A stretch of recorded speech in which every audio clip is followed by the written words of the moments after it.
The Adventures of Anya, Chapter 22, Finale. An extraordinary invitation fluttered through the forest like a butterfly in the wind. It was an invitation from King Gustav, inviting all the dwellers of the forest to a grand feast in his majestic garden.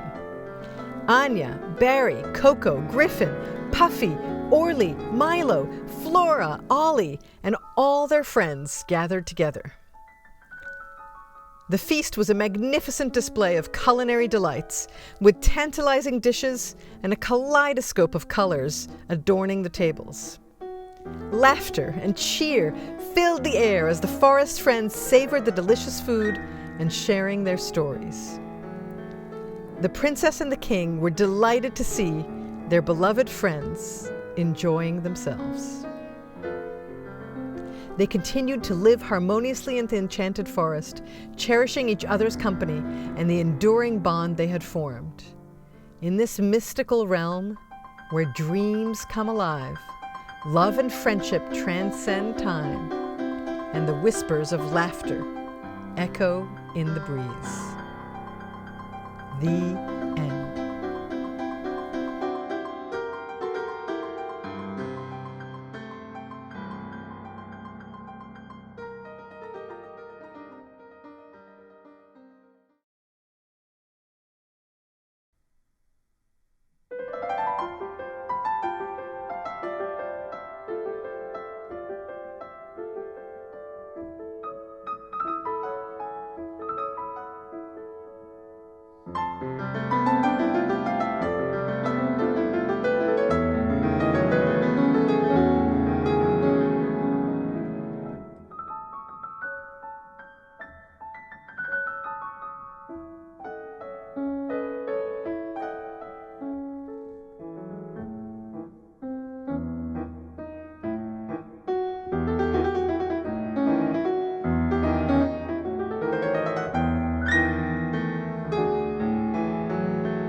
The finale.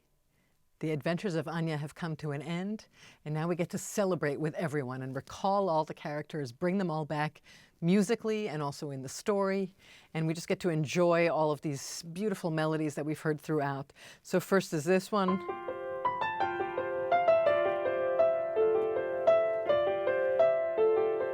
Right, you remember this from the beginning, right? And I encourage you to recall those movements that the themes come from. Go back and play them. Remind yourself some of the qualities and how you wanted to play them. And have them as very strong ideas in your head so that when you come back to them in this movement, they kind of come one after the next. You can create the characters as vividly as your imagination will allow. So when you get, for example, to the macaroons, Right? Remember what that felt like, and then what the Grand Marnier felt like. And of course, who can forget Orli the witch?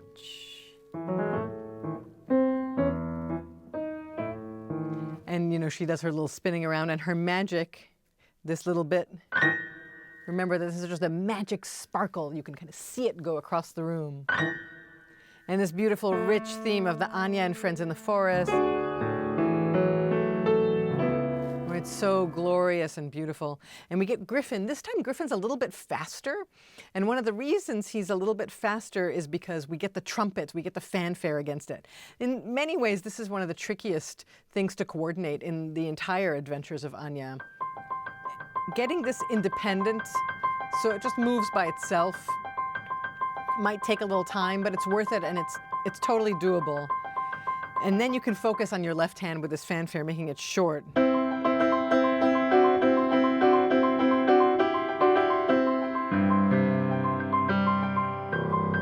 So you can really focus on being able to do that. There's a couple of places where you leap all the way down here.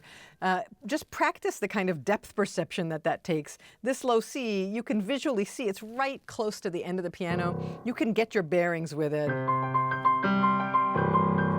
And I would say from here, the minute you have your hand in position for those, you can already be looking out for that low C on the keyboard so you know where it is. Even here, you'll be able to find it like that. And then we go back to our Anya and Friends theme.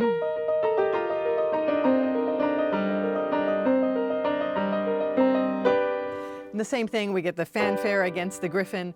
Each time this comes, because this is the big finale, each time it comes, there's a little bit extra excitement, a little bit extra energy.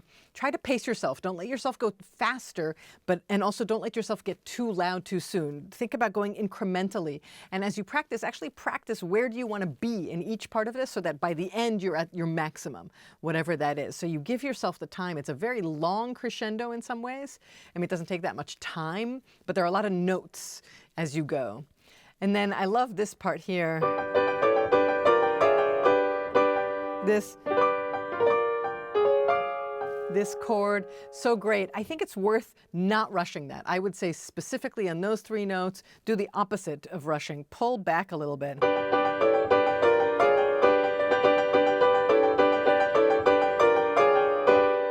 It gives it a kind of grandeur that I think you lose if you rush through it. Then again, with the left hand here, the way I would practice this is this kind of circular motion in your hand. So you're going down and then back up. So you're going down on the G, but up on the chord.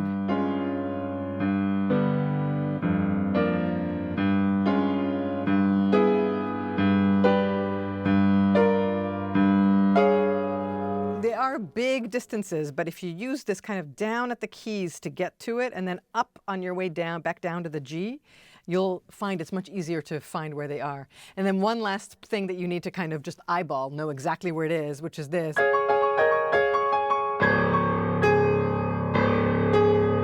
It comes from here to there, back to here, pretty quickly. So you need to have a pretty good feeling for where that is on the keyboard. I would just practice those leads.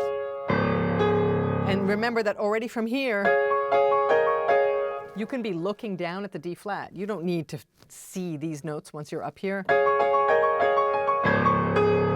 And again, the same idea that when you're doing the leap like this, you're going down. So you're going down on the D flat towards the A flat.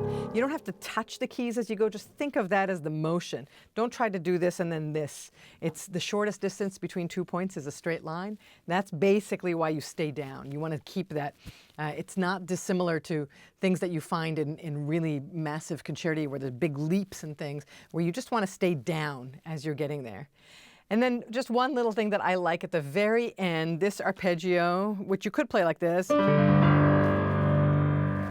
I like to give a little more substance to that low G, plus it doesn't look too bad to do it, so I actually take that with the right hand. Which gives it a kind of an extra, I find, it gives it a kind of an extra push. It's a little bit like when you're down at the bottom of the swing and you just give yourself an extra push with your feet before you go back up.